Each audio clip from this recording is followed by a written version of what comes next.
Okay, this video is going to focus on the second and third key role of operations management, which relates to the goods and/or services that exist in different industries, looking at it from the perspective of operations management, and then considering the interdependence that exists with operations and the other three key business functions, being finance, marketing, and human resources.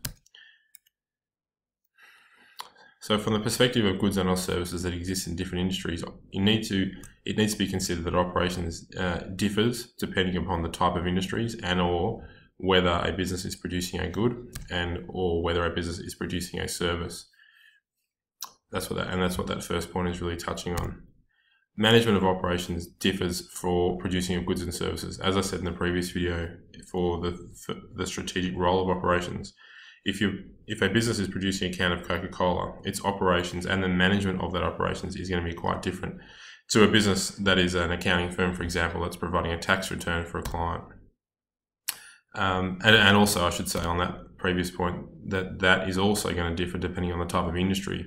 So if it's a business providing a tax return for a mining company, that is going to be quite different for a business providing a tax return for a business in the healthcare sector, for example.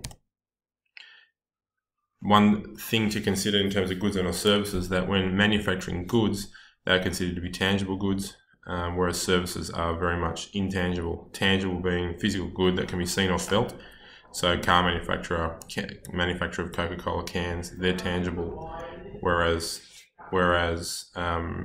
intangible products you can't touch and they can't be felt. An intangible good also, such as a service, requires a lot more interaction with the customer who consume the service, as opposed to a tangible good where the interaction with the customer is negligible, if in fact zero, because it's happening in a factory or something along those lines. The advantage of a service type business over manufacturing, that it can be modified on the fly. So for example, what I mean by that, if you go into your accountant and you're having a meeting with your accountant, so you're interfacing and there is an operations process occurring there, there's a transformation of knowledge. You're telling your accountant what your information is, and that accountant, he or she, is turning that knowledge into a tax return or into some sort of report for you, but they can make changes to that report as they go. Whereas a manufactured good, you go and buy a can of Coke, it's red, and it is the same as all the other cans of Coke that have been manufactured. You go and buy a pair of Nike running shoes, they're the black ones that are on the shelf, and they can't be modified to a degree. And that has an impact on the operations process. It makes it easier to mass produce, and you can achieve economies of scale for goods, whereas for services, that's not the case. And also in different industries, that's not the case. So in terms of different industries, you've got industries which lend itself to products being standardized. So goods that are mass produced, they're the same regardless. They can be manufactured on the assembly line. Economies of scale can be achieved because you can manufacture a large quantity. Or you've got goods that exist in different industries, but those goods are customized, so varied according to the needs of the customer. So some goods like that might be the printing of t-shirts, for example. I would say that even to a degree, Qantas flights, within part of that good, being the meal that's consumed on the flight, is customizable. I flew to the US in the middle of the year on a Qantas flight, and I think I got about 10 different meal options available to me, which is an element of customization. Not everyone is getting the same meal on that particular flight, and that has an effect on the overall operations process and the way that operations is managed in that particular organization.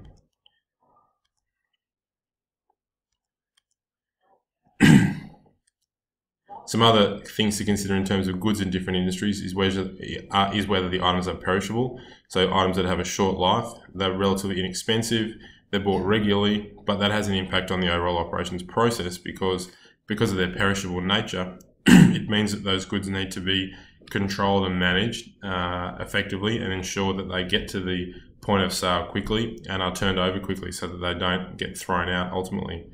Versus non-perishable items, furniture, motor vehicles, etc. We're more durable. They can sit in the showroom for a long period of time, and that has an impact back on the operations process because there isn't that speed and that need to get that item to the customer as quickly as possible. In terms of services, you've got a couple of different classifications. Again, back to the standardized classification. Services in different industries that can services that can be standardized, the same for everybody. Fast food, McDonald's is a classic example. Jetstar, again, versus customized services, where the individual comes in and they get a customized tax return, or a customized accounting experience, or a customized legal experience, or customized physiotherapy. Okay, you go to your physiotherapist and you've got a problem with your hamstring versus the next person who's got a problem with their lower back. They're clearly getting a very customized experience, and that has an impact overall on operations and how that process is carried out end to end. Self-service also has an impact because it takes out that human element. Okay, that's it in terms of goods and/or services in different industries. I'll just touch on interdependence. We'll spend a bit of time on this in class. The key point about interdependence is that the 4 key business functions within a business, operations, marketing, human resources, and finance, they all need to talk to each other. They all need to relate, and they all have an impact on each other. And the fact that decisions that are made in operations need to be cognizant or aware of decisions that may be made in marketing, and vice versa, and similarly with all the other key business functions. If human resources, for example, wants to manufacture a new product, if marketing wants to manufacture a new product at Coca-Cola, it needs to discuss this with the operations manager or team, because the manufacturing of that new product can't occur without the knowledge of that operations team. And in fact, it might not even be possible because they might not have the machines or the facilities available within their factory to be able to actually carry out that manufacturing. I'm going to leave that there in terms of this video because we'll cover that in some more detail in class.